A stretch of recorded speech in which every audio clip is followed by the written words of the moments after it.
Last time में हम लोग अपलोड इमेज का अपलोड का वर्क देखे थे, बट इससे पहले जो इंडियन रिजल्ट बनाए थे उसमें आज हम लोग फ़ोटो अपलोड का प्रावधान भी लगा देंगे।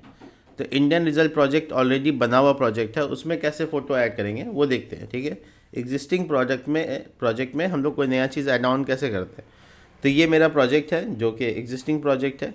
इसमें हम लोगों को आज क्या करना है, रिकॉर्ड करना है इस चीज़ को कि कैसे इंसर्ट करेंगे हम लोग अपना एक फ़ोटो और रिज़ल्ट में वो फ़ोटो दिखाना है। तो पहले ये आउटपुट देख लो प्रोजेक्ट था कैसा।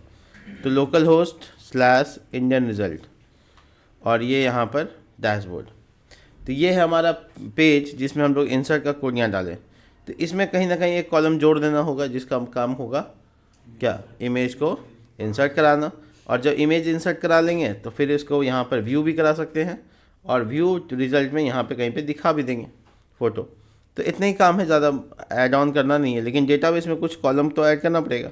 तो local host slash PHP MyAdmin।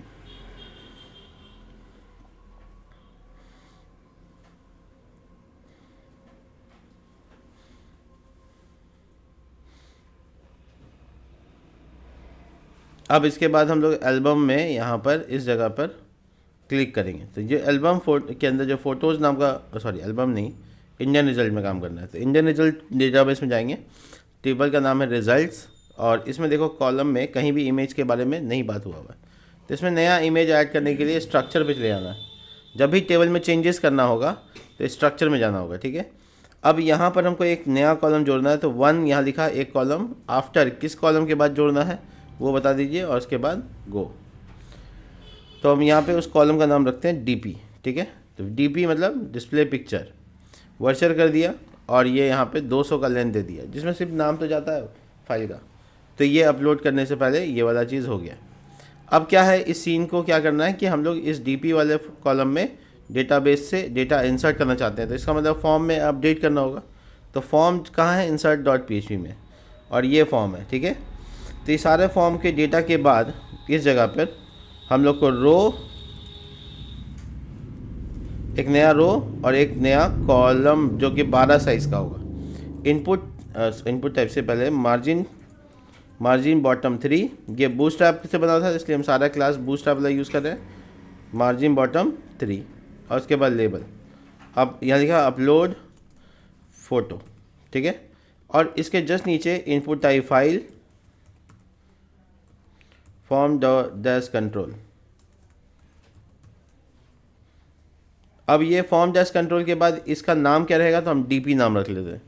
लेकिन याद रखो जब तुम फाइल अपलोड का प्रावधान लगा रहे हो किसी फॉर्म में, तो ना भूलने वाला चीज़ जो होगा वो ये होगा कि फॉर्म में enctype multipart form data होना चाहिए। ये सब ENCTYP देखो अपने आप आता है। तो हमको कौन सा टाइप करना पड़ा, तुम enctype multipart slash form dash data, अगर खुद से लिख रहे हो तो पूरा पता होना चाहिए, नहीं तो गलती होगा। अब हम लोग का इंक टाइप यहाँ पे ऐड होने का मतलब है कि ये अब फॉर्म अपलोड कर, इमेज भी अपलोड कर सकता है, कोई फ़ोटो या DP या कुछ और भी अपलोड भी कर सकता है। अब इस सिरे से देखा जाए तो ये यहाँ पर अपलोड का काम पूरा होता है। अब हम लोग को क्या करना होगा, यहाँ डेटा को रिसीव करना होगा। तो रिसीव करने के लिए हम यहाँ पे कमेंट लिख देते हैं DP अपलोड वर्क। तो इससे क्या हुआ पता चलेगा कि हाँ क्या करने वाले हैं। तो हम यहाँ पे DP नाम का एक वेरिएबल बनाएंगे और $_ नाम का, जिससे हम लोग हैंडल करते हैं, उसमें DPA नाम है, बड़ी ब्रैकेट में EN नाम तो फिक्स रहेगा, नेम हमको नेम चाहिए, और DP का टेम्प बनाना होगा हमको, temporary TMP, $_ DP TMP _ name, ठीक है। और इसके बाद अपलोडिंग का अलग काम। तो फाइल अपलोड, फाइल ये तो हम वेरिएबल बनाए हैं, अपलोड के लिए मूव अपलोडेड फाइल और DP टैम्प, और जहाँ पे फोल्डर रखना है उसका नाम क्या रखना है वो सोच लो। तो ये मेरा AI बोला कि अपलोड्स नाम से आप डाल सकते हैं, तो हम उसको मिटाने की जगह यही नाम मान लेते हैं अपलोड्स। देखिए इसमें और उसमें गलती नहीं होना चाहिए, अक्सर जो स्पेलिंग मिस्टेक होता है वो बहुत बड़ा इशू हो जाता है। तो ये जो अपलोड्स है ये अपलोड फोल्डर का नाम है, ठीक है, और DP मेरे फाइल का नाम है जो कि यहाँ से आ रहा है। देखो कोई भी वेरिएबल तुम यूज़ कर रहे हो कहाँ से आ रहा हो जरूर देखो। तो DP टैम्प यहाँ से आ रहा है, ठीक है। तो हम लोगों का ये काम हो गया। तो अब सबसे लास्ट कॉलम इंग्लिश के बाद एक कॉलम और जोड़ देते हैं इंसर्ट की क्वेरी में, DP देखो स्पेस दे देते हैं, और इधर वेरिएबल के केस में भी सिंगल कोट $DP, ये नाम जाना चाहिए इसलिए टेम्प को नहीं डाल सकते। ये अपलोड का काम हो गया, ठीक है। अब आते हैं कॉलिंग का काम कैसे करना है। तो कॉलिंग का ये सीन है कि हमको है ना आईडी के जस्ट बाद ही हमको यहाँ पर डीपी दिखाना है, ठीक है। तो हम यहाँ पे ऊपर में हेडिंग जो डीपी दे दिया। अब जो डेटाबेस से कॉल कर रहे हैं वो रोल नंबर के जस्ट बाद हमको डीपी चाहिए, तो हम यहाँ पे डीपी बुला लिया, बट डीपी तो इमेज में दिखेगा ना, IMG टैग SRC, और यहाँ पे अपलोड फोल्डर का नाम /uploads, और इसके फोल्डर के नाम के बाद यहाँ पे हम क्या करेंगे, इसको बंद कर देंगे, और इसका विथ हाइट कंट्रोल करने के लिए विथ, नहीं तो क्या होगा बड़ा साइज़ होगा तो बड़ा दिक्कत हो जाएगा, इसीलिए हम यहाँ पे लिख देते हैं 50 पिक्सल, और ये इतने बड़ा साइज़ का ही आएगा, 50 पिक्सल का ही आएगा। तो छोटा सा रहेगा तो ज़्यादा अच्छा है। देखो अभी कोई फ़ोटो नहीं है तो वो जगह ऐसा आ रहा है, ठीक है। तो हमें ना यही चीज़ के लिए इस्तेमाल करते हैं ALT, जो हम लोग HTML में पढ़ा है, अल्टरनेटिव नेम, नो इमेज लिख दिया। तो नो इमेज मतलब जब इमेज नहीं रहेगा तो वही दिखेगा, इसी को बोलते हैं जब इमेज अपलोड नहीं हो रहा है तब जाके अल्टरनेटिव काम करता है। तो ALT में जो लिखोगे वो दिखेगा। तो ऐसे मतलब बहुत आसान लाइन ऐसे नॉट अवेलेबल ऐसे लिख दिया, तो इसका क्या मतलब हुआ कि NA नहीं है अवेलेबल, ठीक है। तो अब हम लोगों का नया जो अपलोड होगा उसमें नहीं अवेलेबल होगा, जो पुराना से अपलोड है उसको तो अवेलेबल नहीं करा सकते। तो ये हो गया। दूसरा ये कि जब हम लोग अच्छा ये पहले यहाँ तक देख लो तब आगे बढ़ते हैं। अब इंसर्ट करने जा रहे हैं हम, ठीक है। अब ये डेटा डाल दें,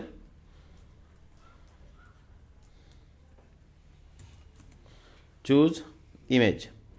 एक प्रॉपर इमेज तो हमको मिलना मुश्किल है, लेकिन हाँ ट्राई करते हैं। मेरे लैपटॉप में मेरा फ़ोटो खोजना बहुत मुश्किल काम। किसी बिल्ली विल्ली का डाल देते हैं, चलो ठीक है। अब ये यहाँ पर क्रिएट, देखो ये फ़ोटो आ गया। तो ये फ़ोटो आने का मतलब है कि इमेज ठीक से अपलोड भी हो गया और ठीक से कॉल भी हो गया। बट ये हम इसमें भी चाहते हैं, जब हम इस पर क्लिक करें तो यहाँ पर वो DP दिखे, वो फ़ोटो दिखे। तो उसके लिए हम लोग है ना इस जगह पे आएंगे, व्यू रिजल्ट वाला पेज पे, और कुछ यहाँ करामत दिखाना होगा। तो एक काम करते हैं, यहाँ पे collapse 1 कर देते हैं, इसको भी collapse 1 कर देते हैं, इसको भी collapse 1 कर देते हैं। तो टोटल का लाइन कितना हुआ 3। तो हम इसमें एक TD नया बना लेते हैं, ये टेबल का, और उसमें रो स्पैन करते हैं। रो स्पैन मतलब रो को मिलाना, 3 रो को मिलाते हैं और उसमें इमेज डाल देते हैं, IMG SRC, और यहाँ पे फोल्डर का नाम अपलोड्स / और यहाँ पे आएगा फोल्ड वेरिएबल का नाम, इसका विथ क्या देना है वो डिसाइड करो, 100 पिक्सल, ठीक है, नॉट मच मोर। और यहाँ पे वेरिएबल PHP = $result। देखो जो वेरिएबल चल रहा है, रिजल्ट नाम का चल रहा है वही वेरिएबल रिजल्ट, और इसमें DP।